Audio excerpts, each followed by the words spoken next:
to improve nursing and to improve health care of patients from different cultures around the world. The TCN Society is seeking to provide nurses and other healthcare professionals with the capability to ensure culture competence in practice, education, research, and administrations.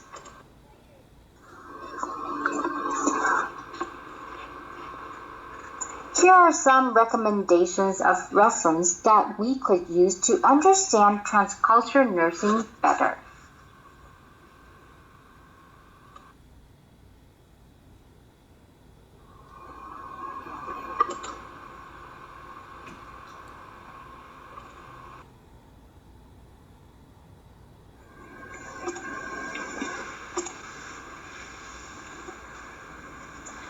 In summary, nurses who understand and value the practice of transcultural nursing care are able to affect positive change in healthcare practice for patients from different countries.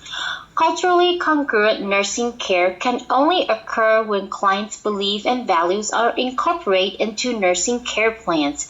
Caring is the core of nursing.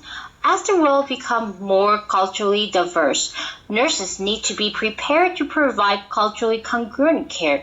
Learning and practicing culturally congruent care will improve our patients' satisfaction and improve their health outcome. Thank you for your time, and I hope you enjoy my presentation.